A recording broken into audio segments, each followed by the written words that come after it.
Hello student, class 11 physics का question paper है जो कि आपके एग्ज़ाम के लिए बहुत इंपॉर्टेंट है। एनुअल एग्ज़ाम के लिए ऑफिशियल है ये डीओई का प्रैक्टिस पेपर 24-25 आपके एनुअल एग्ज़ाम के लिए बहुत ज़्यादा इंपॉर्टेंट है। इसे अच्छी तरह से प्रैक्टिस कर लीजिएगा। इसके अभी हम सॉल्यूशंस करेंगे एंड प्लेलिस्ट बनी हुई है ऑलरेडी फिज़िक्स की, मैथ्स की, उसको आप चेक कर लेना, लिंक डिस्क्रिप्शन में है।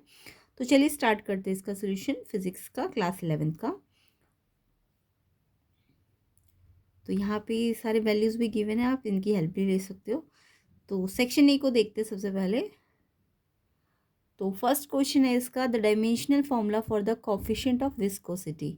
तो यहाँ पे आपको कोफिशिएंट ऑफ विस्कोसिटी का पहले फॉर्मूला आना चाहिए, देन आप उसका डायमेंशनल फॉर्मूला इजीली बना सकते हो।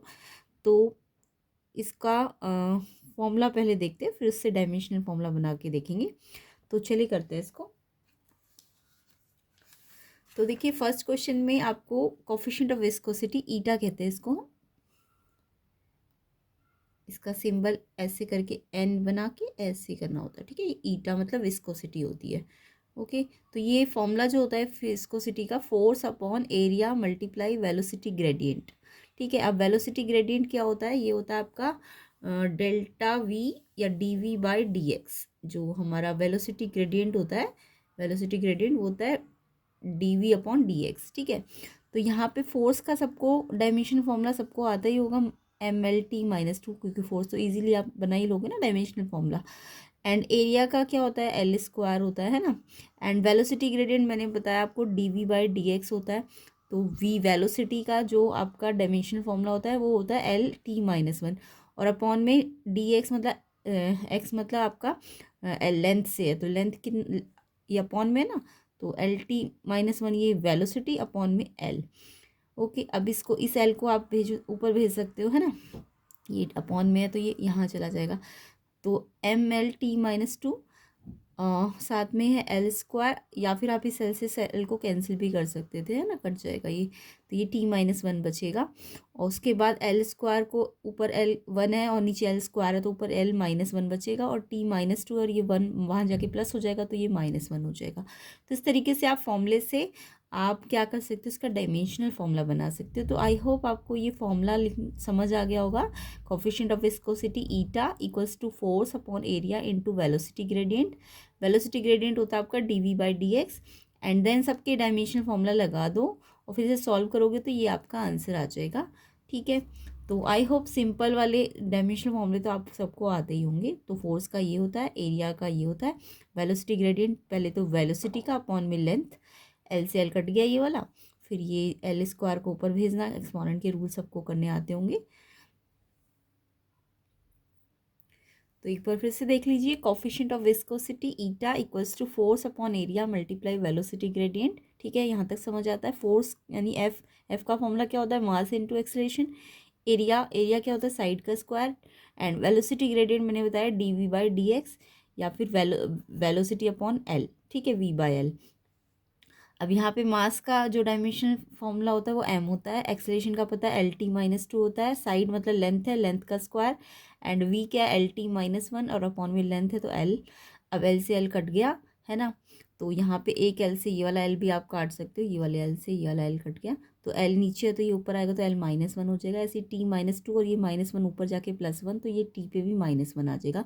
तो ML-1 T-1 ऑलरेडी आपको समझ में आ गया होगा कैसे हमें फॉर्मूले की हेल्प से डायमेंशनल फॉर्मूला बनाना होता है। ओके, तो यहाँ पे सिंपल सा आंसर है हमारा कोफिशिएंट ऑफ विस्कोसिटी का ML-1 T-1। तो ऐसे ही कंसेप्ट आपको मिलेंगे हर एक वीडियो में, चाहे वो मैथ्स की हो या फिज़िक्स की हो। तो आप अच्छी तरह से प्रैक्टिस करने के लिए प्लेलिस्ट सेक्शन को ज़रूर चेक कर लेना। सारे ही क्वेश्चंस डिटेल में समझाया गया है, जिससे आपके कंसेप्ट क्लियर हो और आपके एग्जाम में आपको कोई भी क्वेश्चन कहीं से भी आता है तो आप अच्छी तरह से उसे अटैम्प्ट भी कर पाए। तो प्लेलिस्ट सेक्शन को ज़रूर चेक करना। तो फर्स्ट का आंसर मेरे को मिल गया बी ऑप्शन, ML-1 T-1, ये कोफिशिएंट ऑफ विस्कोसिटी है। ओके, नेक्स्ट क्वेश्चन पे आते हैं। तो वीडियो को ज़्यादा से ज़्यादा शेयर भी कर देना, लाइक भी कर देना, ताकि आपको इसका नेक्स्ट पार्ट भी जल्दी से जल्दी मिल जाएगा। तो क्वेश्चन नंबर 2 देखते हैं। In which of the following examples of motion can the body be considered approximately not a point object. तो यहाँ पे बोला है कि कौन से ऐसे एग्जाम्पल हैं मोशन के जहाँ पे बॉडी को मैं नॉट अ पॉइंट ऑब्जेक्ट ना मतलब बॉडी पॉइंट ऑब्जेक्ट ना कंसीडर की जाए। तो पॉइंट ऑब्जेक्ट का मतलब तो सबको समझ में आता है, फिजिक्स अभी तक आपने शुरुआत के चैप्टर तो अच्छी तरह से समझ आ ही गए होंगे। तो पॉइंट ऑब्जेक्ट कब होती है एक body, a body considered a point object कब होती है, पॉइंट ऑब्जेक्ट कब होती है, if its size is negligible compare to the distance it moves. यानी कि बॉडी का साइज बिल्कुल उसकी डिस्टेंस के कंपैरिजन में बिल्कुल नेग्लिजिबल हो, बिल्कुल जीरो हो, मतलब बॉडी ना डिस्टेंस के कंपैरिजन में बहुत ज़्यादा छोटी हो, है ना। तो तब उस बॉडी को हम पॉइंट ऑब्जेक्ट कहते हैं। मतलब जब डिस्टेंस के कंपैरिजन में बॉडी का साइज़ बहुत छोटा होता है, नेग्लिजिबल होता है, तो बॉडी पॉइंट साइज़ मानी जाती है। अब यहाँ पे आपको क्वेश्चन में बोला गया है कि कौन से नहीं है पॉइंट ऑब्जेक्ट, यानी कि आप पहले पॉइंट ऑब्जेक्ट ढूंढ लो और फिर जो नहीं होंगे वो नॉट वाले हो जाएंगे, है ना। तो मेरा फर्स्ट देखो ए क्या है, a railway carriage moving without jerks between the two stations. बोला एक रेलवे कैरिज है जो मूव कर रहे हैं without jerk between two stations. अब देखो दो स्टेशंस, यानी कि दो स्टेशन में तो डिस्टेंस बहुत ज़्यादा होगा ना। तो दो स्टेशंस में अगर डिस्टेंस बहुत ज़्यादा है तो कैरिज जो है उसके कंपैरिजन में बहुत छोटा लगेगा ना, है ना, क्योंकि स्टेशंस के बीच में डिस्टेंस तो बहुत ज़्यादा होगा, तो जो कैरिज है उनके कंपैरिजन में बहुत छोटा ही नहीं लगेगा दो स्टेशंस के। तो ये तो आपका पॉइंट ऑब्जेक्ट है। इन्होंने बोला नॉट अ पॉइंट ऑब्जेक्ट, तो आपको ये पॉइंट ऑब्जेक्ट है आपका, है ना, रेलवे कैरिज। नेक्स्ट देखते हैं, a monkey sitting on the top of a man cycling smoothly on a circular track. तो एक मंकी है जो मैन साइकिलिंग कर रहा है उसके टॉप पे बैठा हुआ है और वो साइकिलिंग जो हो रही है एक सर्कुलर ट्रैक पे हो रही है। तो देखो सर्कुलर ट्रैक, यानी सर्कुलर ट्रैक तो सर्कुलर पूरा ट्रैक है ना, तो जो मैन है वो साइकिलिंग कर रहा होगा सर्कुलर ट्रैक में। अब सोचो सर्कुलर ट्रैक तो बड़ा ही है ना, और मैन उसके कंपैरिजन में जो डिस्टेंस है सर्कुलर ट्रैक की, वो मैन उसके कंपैरिजन में बहुत, जो टॉप पे मंकी बैठा होगा वो बहुत ही छोटा लगेगा, है ना। तो डिस्टेंस, अगर डिस्टेंस के कंपैरिजन में साइज़ बहुत छोटा होता है तो वो पॉइंट ऑब्जेक्ट होता है। तो यस, ये भी आपका पॉइंट ऑब्जेक्ट है ना। तो ये भी पॉइंट ऑब्जेक्ट है, जबकि आपको नॉट अ पॉइंट ऑब्जेक्ट ढूंढना है। तो ये भी आपका पॉइंट ऑब्जेक्ट है, ये भी पॉइंट ऑब्जेक्ट है। नेक्स्ट देखते हैं, a spinning cricket ball that turns sharply on hitting the boundary. एक क्रिकेट बॉल है स्पिन करती हुई जो क्या कर रही है, टर्न कर रही है ऑन हिटिंग द बाउंड्री। मतलब बाउंड्री को हिट करते टाइम क्रिकेट बॉल जो है वो टर्न कर रही है। तो देखो जो क्रिकेट बाउंड्री होती है वो इतना ज़्यादा बड़ा डिस्टेंस तो नहीं होता, है ना।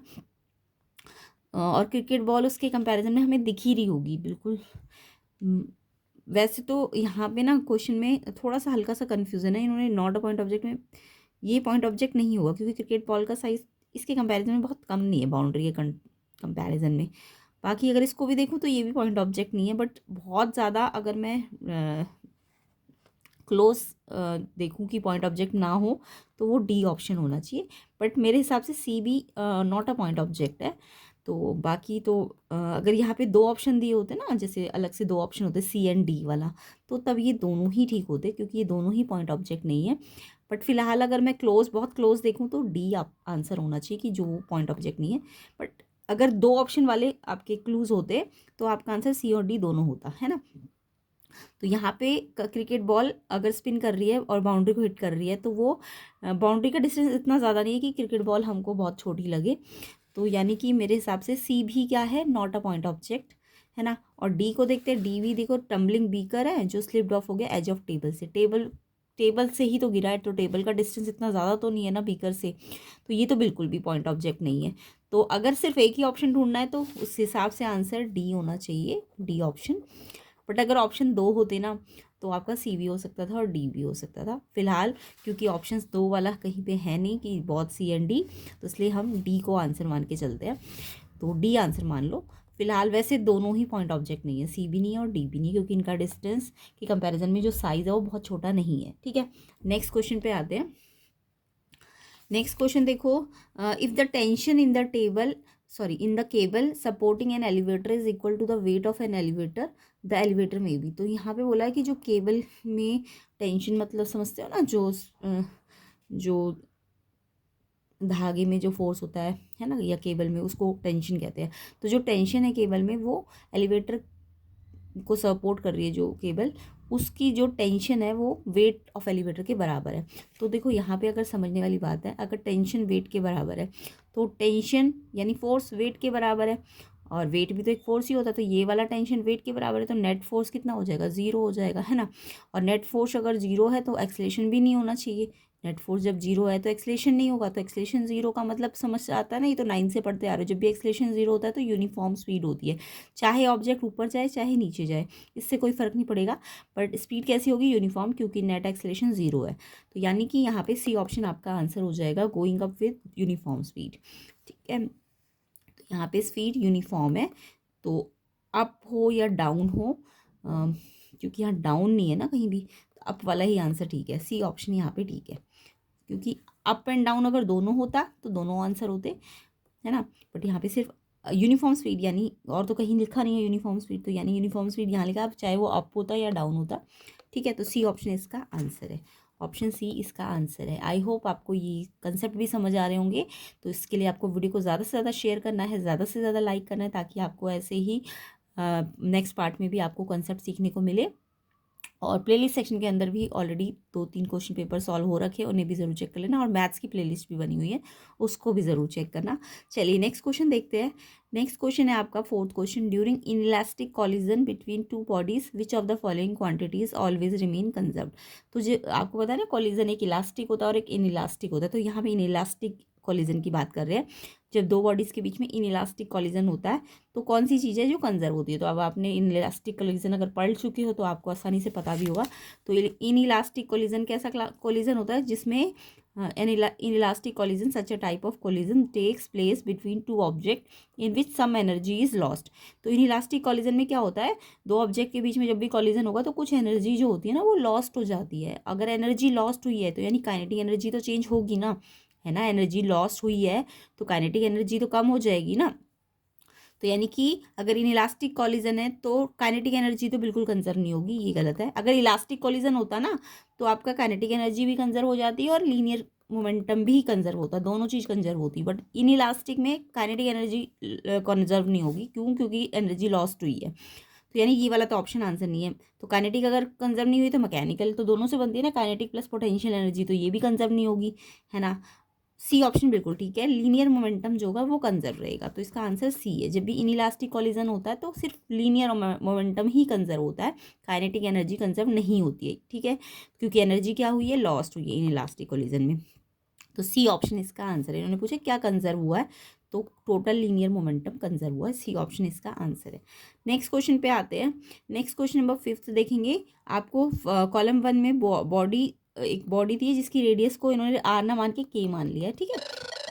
एंड कॉलम 2 में आपको मोमेंट ऑफ इनर्शिया, तो आपको सारे बॉडीज़ के आपका टेबल भी बना होगा एनसीईआरटी के अंदर, और उसके अलावा भी कुछ एक्स्ट्रा भी है। तो आपको सारे सबके ना, सब बॉडीज़ के क्या याद रखने हैं, मोमेंट ऑफ इनर्शिया याद रखने हैं। तो फिलहाल हम पहले पे आते हैं, स्फेयर ऑफ रेडियस के। अब रेडियस आपको आर नहीं लेनी, के लेनी, ठीक है।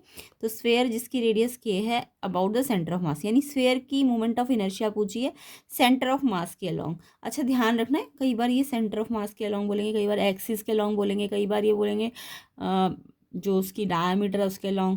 तो यहाँ पे बहुत ध्यान रखना, ये नहीं कि आपने जस्ट स्फेयर का याद कर लिया हो गया, नहीं, हर एक उसके सेंटर ऑफ मास के अलोंग कितना होता है, उसके डायमीटर के अलोंग कितना होता है, ये भी याद रखना है आपको, है ना।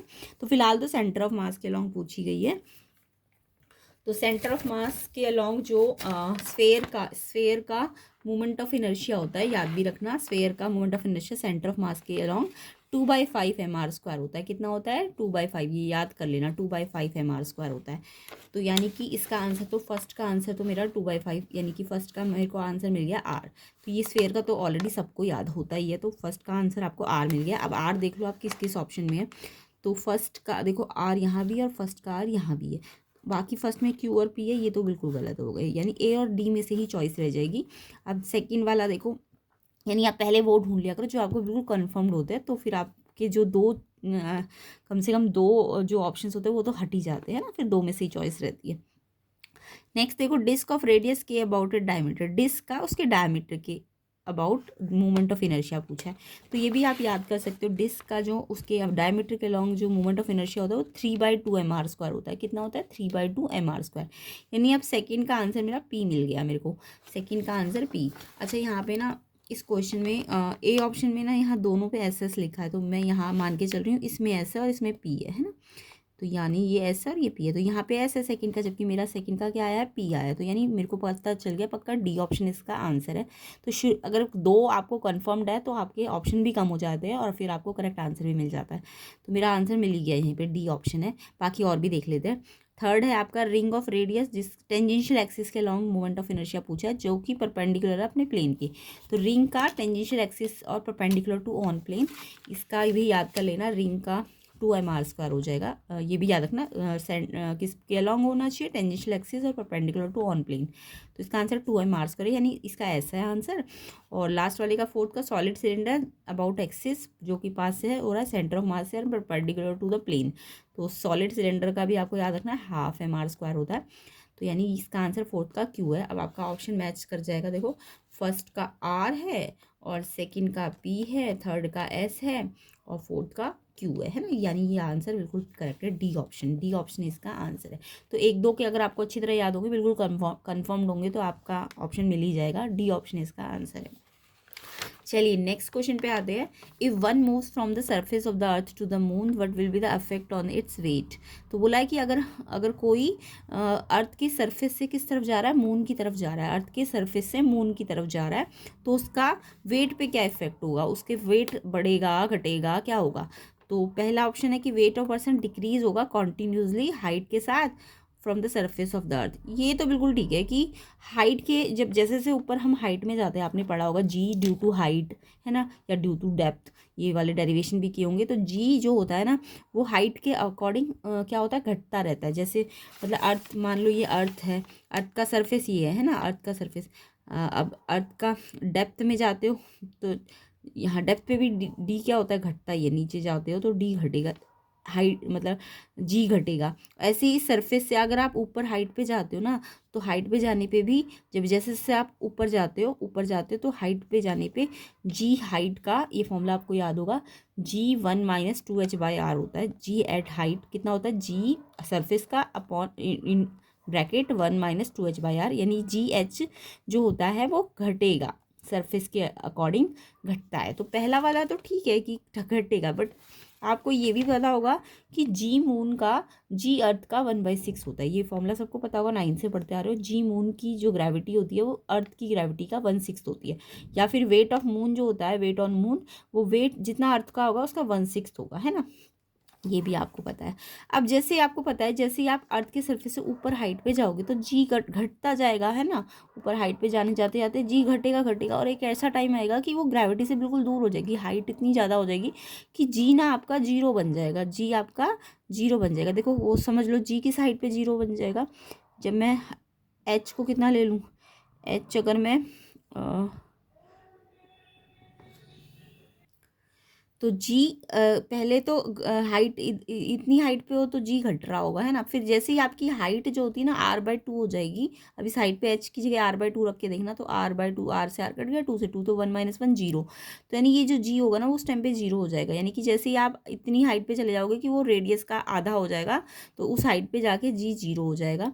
अब जी पहले घट रहा है हाइट पे जाते जाते, फिर जी जीरो हो रहा है। और फिर आपको पता है जी मून का जीरो नहीं होता, वो अर्थ का 1/6 होता है, यानी वो 2 पॉइंट समथिंग होता है। तो यानी जीरो तो नहीं होता, यानी कि उसके बाद क्या हुआ होगा, जी आपका बड़ा होगा। यानी जी एक टाइम पे ऊपर ऊपर जाते जाते घटते घटते फिर जी जीरो हुआ होगा, किसी हाइट पे जाके जी जीरो हुआ होगा।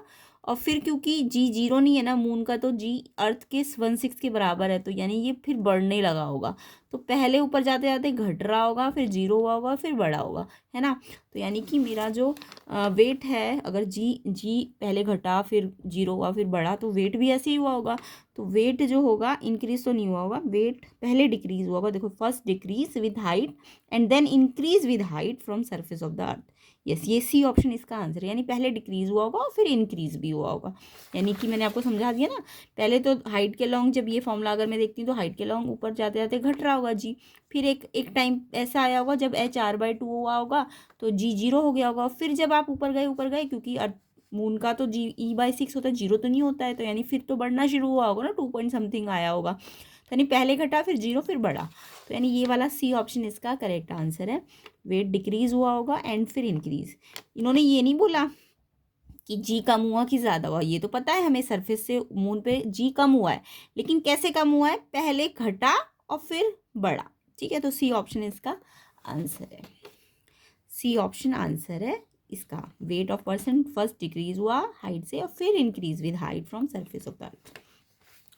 तो आई होप सबको कंसेप्ट भी समझ ही आ गया होगा, सी ऑप्शन इसका आंसर है। ओके, नेक्स्ट क्वेश्चन पे आते हैं। तो बच्चे ज़्यादा से ज़्यादा वीडियो को लाइक ज़रूर कर देना, शेयर ज़रूर कर देना, ताकि आपको इसके नेक्स्ट पार्ट की वीडियो भी जल्दी से जल्दी मिल जाए और आप एनुअल एग्जाम की ढंग से प्रैक्टिस कर पाए। अच्छी तरह से प्रैक्टिस कर लेना, प्लेलिस्ट भी बनी हुई है उसको भी ज़रूर देख लेना, मैथ्स की भी बनी हुई है। Which of the process describe below are irreversible, इनमें से कौन से प्रोसेस है जो इरिवर्सिबल है। इरिवर्सिबल का मतलब समझते हो ना, जो रिपीट ना करे, अपने आप को रिपीट ना करे, जो प्रोसेस रिपीट ना हो, है ना, तो उसको इरिवर्सिबल कहते हैं, या जो रिवर्स ना हो पाए। तो जैसे जितने भी हमारे कंडक्शन, कन्वेक्शन, ये सब होते हैं इरिवर्सिबल होते हैं ना। तो यस, फर्स्ट को देखते हैं, इन्होंने बोला है कि कौन से इरिवर्सिबल है। तो the increase in temperature of an iron rod by hammering it, यानी कि अगर मैं क्या कर रही हूँ, आयरन रॉड को हैमरिंग कर रही हूँ, यानी उस पर हथौड़ा मार रही हूँ, तो और टेम्परेचर इंक्रीज इन टेम्परेचर, जब हम हथौड़ा मारते हैं तो वो हॉट हो जाती है ना, गर्म हो जाती है रॉड, तो यस उसका टेम्परेचर बढ़ जाता है। तो हैमरिंग करने पर उसका टेम्परेचर बढ़ा। अब बताओ ये रिवर्सिबल है कि इरिवर्सिबल है। अब देखो आप खुद सोचो, आयरन रॉड को आपने हैमरिंग की, हथौड़ा मारा मारा, गर्म, उसका टेम्परेचर बढ़ गया। अब अगर आप भले ही टेम्परेचर कम भी कर दोगे, उसे ठंडा भी कर दोगे, तो क्या उसकी हैमरिंग के बाद उसकी शेप रिगेन होगी? उसकी शेप रिगेन नहीं होगी ना। यानी कि वो जैसी शेप थी पहले वापस थोड़ा ना मिलेगी वैसी ही शेप, चाहे आप टेम्परेचर भले ही कम भी कर दो। तो यानी कि यहाँ पे ये प्रोसेस हैमरिंग करने के बाद आयरन रॉड की शेप रिगेन नहीं हो रही है, तो यानी ये रिगेन नहीं हो रही ना शेप, तो ये इरिवर्सिबल है। कैसा है ये? इरिवर्सिबल। तो जो ए है वो आपका कैसा है? इरिवर्सिबल। समझ आ गई? क्योंकि शेप रिगेन नहीं होगी, अगर आप टेम्परेचर हटा भी दो, कम भी कर दोगे, तब भी जैसी शेप हो गई है वो वैसी ही रहेगी। तो ये कैसा है? इरिवर्सिबल है, इरिवर्सिबल। ओके, पहला वाला इरिवर्सिबल है। नेक्स्ट वाला देखते हैं। नेक्स्ट वाला है, a gas in a small container at a temperature T1 is brought in contact with a big reservoir at a highest temperature T2 which inverse the temperature of the gas. अब इन्होंने बोला एक छोटा container जिसका temperature T1 था, उसको मैंने एक T2 हायर टेम्परेचर में डाला। अब T1 और T2 जब दोनों मिलाए, तो अब उनका टेम्परेचर क्या होगा? T1 और T2 मिक्स हो गया ना, मिक्स हो गया, तो वापस क्या मेरे को एग्जैक्ट T1 या T2 मिल पाएगा? एग्जैक्ट तो नहीं मिलेगा, चाहे भले ही कम या ज़्यादा हो जाए, बट एग्जैक्ट T1 और T2 तो नहीं मिलेगा अगर मैं उन्हें अलग भी कर दूँ। तो ये भी कैसा है? इरिवर्सिबल है। ये भी कैसा है आपका? इरिवर्सिबल है। ठीक है, ये भी इरिवर्सिबल है, वैसे बी वाला भी इरिवर्सिबल है। अब मुझे लग रहा है क्वेश्चन में मिस्टेक है आपको ना, यहाँ क्वेश्चन में इरिवर्सिबल तो 3 ऑप्शंस आएंगे, ए बी और डी, तो सी ऑप्शन जो है वो मेरा रिवर्सिबल आएगा। तो वो रिवर्सिबल आएगा, तो यानी मेरा अगर एक ही ऑप्शन वाला, अगर यहाँ पे वो होते ना कि ए बी और डी, यानी अलग से और भी ऑप्शंस गिवन होते, तब तो हम आंसर इरिवर्सिबल का क्या लिख देते? ए बी और डी। बट क्योंकि यहाँ पे मेरे पास ऐसे वाले ऑप्शन नहीं है ना जिसमें एक साथ 2-3 ऑप्शंस होते हैं, तो मेरे को यानी इस क्वेश्चन में इरिवर्सिबल नहीं पूछा गया, इस क्वेश्चन में मेरे को रिवर्सिबल पूछा गया है। ठीक है, अगर इरिवर्सिबल पूछा गया तो और ऑप्शंस होने चाहिए थे, तो ए भी होता, बी भी होता और डी भी होता। फिलहाल मुझे लग रहा है यहाँ पे रिवर्सिबल होना चाहिए, अगर एक ही यहाँ पे अलग से ऑप्शंस नहीं दिए तो मैं अब जस्ट आपको बता रही हूँ कौन से इरिवर्सिबल है और कौन से रिवर्सिबल है। सी ऑप्शन देखो, एक क्वासी स्टैटिक आइसोथर्मल एक्सपेंशन है आइडियल गैस का सिलेंडर में, fitted with a frictionless piston. तो आपने क्वासी स्टैटिक पढ़ा भी होगा। आइसोथर्मल का मतलब टेम्परेचर सेम है पे हम एक्सपेंशन कर रहे हैं, और क्वासी स्टैटिक मतलब बहुत धीरे धीरे कर रहे हैं। क्वासी स्टैटिक मतलब बहुत धीरे धीरे हम क्या कर रहे हैं? एक्सपेंशन जो है आइडियल गैस का, जिसमें हमने पिस्टन को धीरे धीरे धीरे नीचे लेके आ रहे हैं या धीरे धीरे ऊपर लेके आ रहे हैं। तो यानी जब कोई प्रोसेस बहुत स्लोली होता है ना, तो वो फिर आपका रिवर्सिबल वापस आ सकता है। तो यानी ये रिवर्सिबल नहीं है, ये रिवर्सिबल है। तो क्वासी स्टैटिक मतलब स्लोली हो रहा है, तो वो रिवर्सिबल होता है। तो सी वाला आपका रिवर्सिबल है। नेक्स्ट वाला देखो, नेक्स्ट है D, an ideal gas is enclose in a piston cylinder arrangement with adiabatic walls. अब देखो एडियाबैटिक वॉल्स क्या होती है? जहाँ पे ना जो अंदर बाहर का टेम्परेचर मतलब बाहर की हीट अंदर ना आ सके, एडियाबैटिक वॉल्स है ना। तो यानी एक्सचेंज नहीं होता यहाँ पे ना एनर्जी का ना ही मास का, तो एडियाबैटिक वॉल्स होती है वो। तो a weight W added to the piston resulting in compression of gas. तो इन्होंने वेट ऐड किया पिस्टन पे, और फिर जिससे क्या हुआ? कंप्रेशन हुआ गैस का। तो अगर आप वेट हटा भी दोगे तो तो वापस थोड़ी ना उसका एक्सपेंशन हो पाएगा। तो ये भी कैसा है आपका इरिवर्सिबल है। तो ये भी कैसा है आपका इरिवर्सिबल है। डी वाला भी आपका इरिवर्सिबल है। तो यानी अगर इरिवर्सिबल में आंसर है तो आपका आंसर ए, बी और डी होना चाहिए, यानी ये वाला ऑप्शन आपको गिवन होना चाहिए था ऑप्शन में। तो मैं मान के चल रही हूँ क्वेश्चन में इरिवर्सिबल वाला क्वेश्चन नहीं है, रिवर्सिबल वाला है एक्चुअल में। तो अगर रिवर्सिबल वाला है तो आंसर सी होगा, अगर इरिवर्सिबल वाला है तो ए, बी और डी होगा। ठीक है, समझ गए। नेक्स्ट क्वेश्चन पे आते हैं। नेक्स्ट क्वेश्चन है आपको, in a VT diagram shown on figure what is the relation between P1 and P2। अब यहाँ पे बोला है कि एक वीटी डायग्राम ग्राफ बना हुआ है, वीटी डायग्राम। तो आपको P1 और P2 के ग्राफ बना रखे, P1 और P2 के। तो आपको रिलेशन पूछा है, तो आप V/T ग्राफ का ना पहले स्लोप निकाल लो, क्योंकि अगर मेरे को P1 और P2 में देखना है कौन बड़ा है कौन छोटा है, तो V/T का मैं स्लोप निकालूंगी। क्योंकि ये ग्राफ कैसे वीटी ग्राफ है, तो इसका V/T का स्लोप आप देख लो, प्रेशर के अलॉन्ग डायरेक्ट प्रोपोर्शन में आएगा कि इनवर्स प्रोपोर्शन में आएगा, उसके अलॉन्ग आपको स्लोप मिल जाएगा। तो स्लोप के में एंगल की हेल्प से आप पता कर सकते हो कौन सा छोटा और कौन सा बड़ा है। तो सबसे पहले आपको ये फॉर्मूला पता होगा क्वेश्चन नंबर 8 में, कि जो आपकी आइडियल गैस इक्वेशन होती है PV = NRT, ये तो सबको फॉर्मूला आता ही होगा आई होप, है ना। तो अगर ये फॉर्मूला है PV = NRT, तो R क्या है गैस कांस्टेंट, T क्या है टेम्परेचर, N क्या है नंबर ऑफ मोल, है ना, और P क्या है प्रेशर, V क्या है volume. PV = NRT ideal gas equation होती है।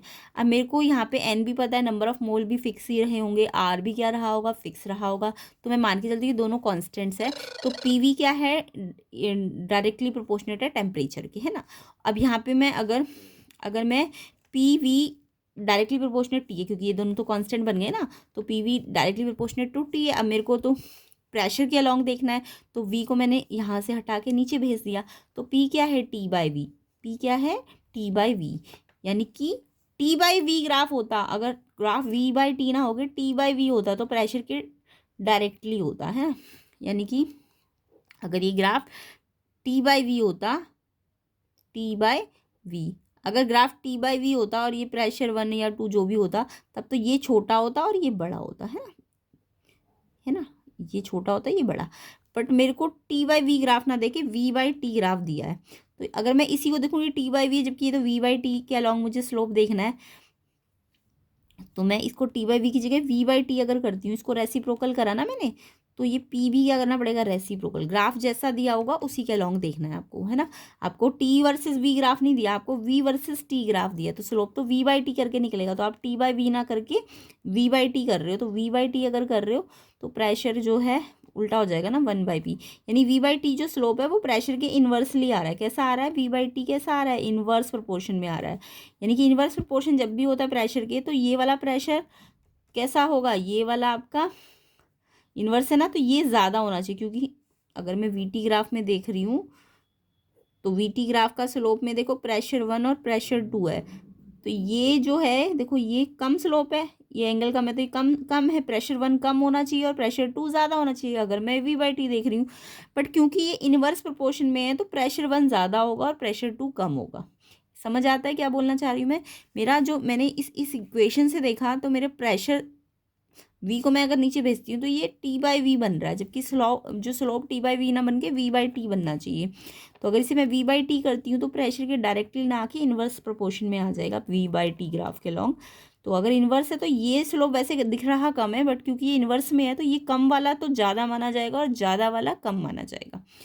ठीक है, तो यानी कि ये वैसे तो अगर ये डायरेक्टली प्रोपोर्शन होता तो ये छोटा होता ये बड़ा होता, बट क्योंकि इन्वर्स प्रोपोर्शन में है तो P1 बड़ा होगा P2 छोटा होगा। समझ आ गया। तो यानी मेरे रिजल्ट क्या निकला कि P1 बड़ा है और P2 छोटा है। सी ऑप्शन इसका आंसर है। इसे आप ऐसे भी समझ सकते हो। चलो आपको T/V मतलब समझ आ गया ना, प्रेशर जो है T/V है। तो अगर मेरा प्रेशर T/V है और मेरे पास ग्राफ कैसा है V/T है, ये प्रेशर 2 दिया हुआ है और ये प्रेशर 1 दिया हुआ है, ठीक है। अगर ग्राफ V/T होता तो प्रेशर 1, अगर V/T है तो ये एक्चुअल में क्या होना चाहिए, कम होना चाहिए और ये ज़्यादा होना चाहिए। क्योंकि मेरा 1/P है तो उल्टा होगा, ये ज़्यादा माना जाएगा और ये कम माना जाएगा। या फिर दूसरे तरीके से आप ऐसे समझ लो, अगर ये V/T है, जबकि मेरे को T/V के लॉन्ग पता है, प्रेशर के डायरेक्टली प्रोपोर्शनेट बन रहा है ना, ये पता है। तो जब भी अगर मैं v/t लाना चाहती हूँ और मेरे पास तो t/v है, तो मेरे को यहाँ पे ऐसे देखना पड़ेगा। मतलब फॉर्मूले में ये जो मेरा आया है प्रेशर, इसमें v नीचे है ना, तो v जो चीज़ नीचे होगी उसके अलॉन्ग एंगल बनाओ, ये वाला। ठीक है, तो ये कम आ रहा है और ये ज़्यादा आ रहा है, यानी प्रेशर 1 ज़्यादा है और प्रेशर 2 कम है। समझ गए? या तो ऐसे समझ लो कि आपका t/v आया है ना, स्लोप कैसा आया, t/v आया, तो v नीचे है तो v के अलॉन्ग बना लो। v के अलॉन्ग एंगल छोटा ये आ रहा है और ये बड़ा आ रहा है, तो ये प्रेशर 1 बड़ा है और प्रेशर 2 छोटा है। या फिर ऐसे समझ लो कि v/t प्रेशर के इन्वर्स है, तो ये आपका वैसे छोटा लग रहा है बट क्योंकि इन्वर्स है तो ये बड़ा होगा और ये छोटा होगा। समझ आता है? तो यानी रिजल्ट क्या निकला, P1 बड़ा है और P2 छोटा है। किस किस को ये समझ आ गया कमेंट करके मुझे बता देना। तो प्रेशर 1 ज़्यादा होगा, प्रेशर 2 कम होगा, सी ऑप्शन इसका आंसर है। नेक्स्ट क्वेश्चन देखो, the translational kinetic energy of gas molecule for 1 mole of gas is equal to. जो बोला है translational kinetic energy gas molecule की 1 मोल गैस के लिए निकालनी है, तो आपने ट्रांसलेशनल काइनेटिक एनर्जी 1 मॉलिक्यूल की तो पढ़ी होगी कितनी होती है, तो ये आप फॉर्मूला याद कर लेना, ट्रांसलेशनल एनर्जी काइनेटिक एनर्जी पर मॉलिक्यूल की, एक मॉलिक्यूल की काइनेटिक एनर्जी कितनी होती है, के ई काइनेटिक एनर्जी अपॉन में एम इक्वल्स टू 3/2 kBT। ये फॉर्मूला आपने पढ़ा होगा। अब यहाँ पे एम क्या है, नंबर ऑफ मॉलिक्यूल्स है, एम क्या है यहाँ पे, नंबर ऑफ मॉलिक्यूल्स है।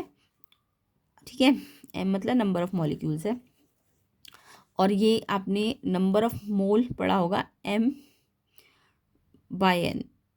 है ना, n नंबर ऑफ मोल्स होते हैं ना, M/N होता है।